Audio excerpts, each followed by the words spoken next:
Here you're going to have me taking off a female fitting on the end of my hose of my tanker.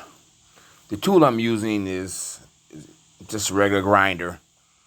Now, I can't use this on the pad. You're not allowed to use that type of tool on the pad because you can have open flames or open sparks. So I'm at a local truck stop and I'm doing it there. I could have did it on the pad, but I was almost done blowing off my load, so there was no need to stop blowing off my load. If it had happened earlier in my load, I would have did it on the pad. Here I am cutting the second part of the band. Be careful when you use this type of tool when you're cutting through. Be very careful because you can actually cut your rubber hose. If you cut your hose, then you got to start over. You got to cut where you cut the hole at, the rubber hose, and then make it shorter. So here I am putting the screwdriver between the female fitting and the rubber hose, because what happens is when you put the female fitting and the rubber hose together over time, it gets really hard to come loose. So I am actually spraying in there so I can take that fitting out and lubricating it. And you'll see there's the hole. That little tiny hole is what I was having an issue with the sand coming out. And I'm going to take the rubber gasket out. I'm going to put that rubber gasket back in my new fitting because you got to have that rubber gasket. Now here I'm going to spray the lubrication inside the hose. It's going to make it easier to put the new fitting in. I'm going to spray a little bit on the fitting.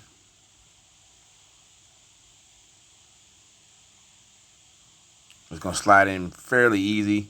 I'll take the hammer and I'll hit it square flat.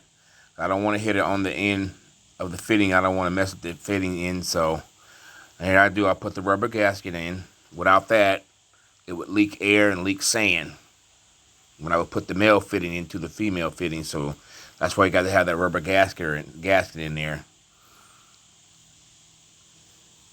Now I'm going to put a clamp on it. And the first clamp I'm going to use is actually the right clamp. You'll see it here shortly, but it was too big. Now, first of all, I'm making sure that the fitting is straight. So when I hook it up and disconnect it and reconnect it, it's easier to do that when I go to hook it up and to blow my load off. Now, this is actually the correct clamp that I like to use. But you'll see here shortly, the clamp is actually too big, so it's not going to work.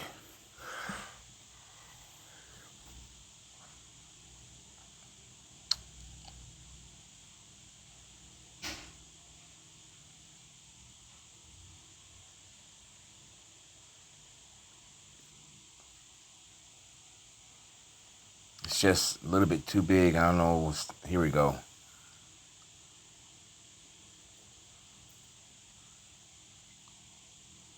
It's just too big.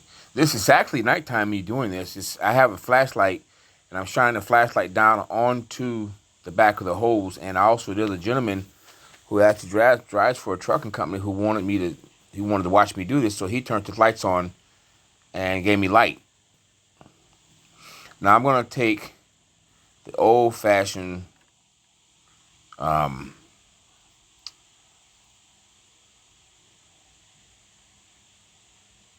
clamps there that we used to use years ago. I took two of them. One's a large one, one's a medium-sized one. Put them together. We're gonna use that. Put that on and clamp the fitting onto the hose. We're gonna do two of them. And there's two different screws on each clamp, so we need to make sure each screw has enough on there so it grabs it equally on both sides.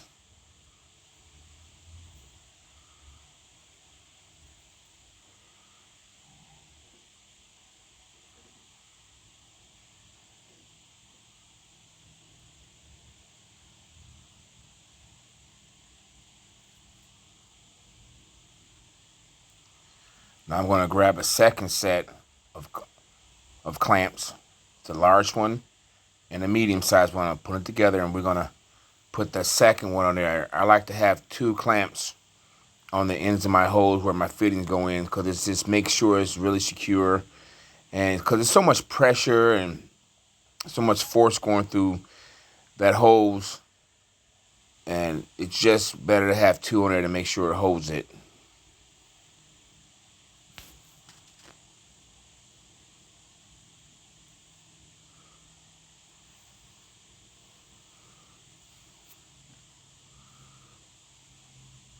And I'm going to do this one the exact same way. I'm going to evenly screw each screw in so it's about the same distance on each side, because when I put the two fittings together, you have to screw both screws in on both sides so it can have the same amount of slack and tightness for each side. You also notice when I get ready to tighten this up, I make sure that the screws that on the first one is not in the same line with the second one. So if you ever got to take one of them off, you don't have to end up taking both of them off.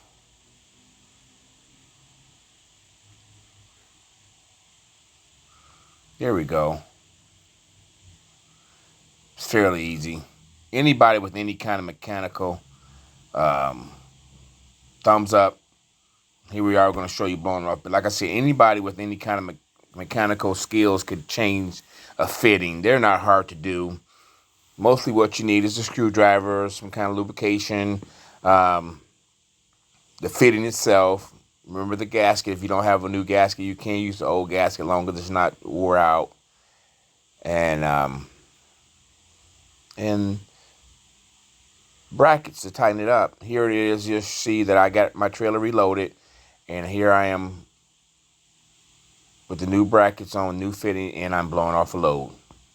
Thank you for watching. Remember, keep your wheels rolling. Be safe out there.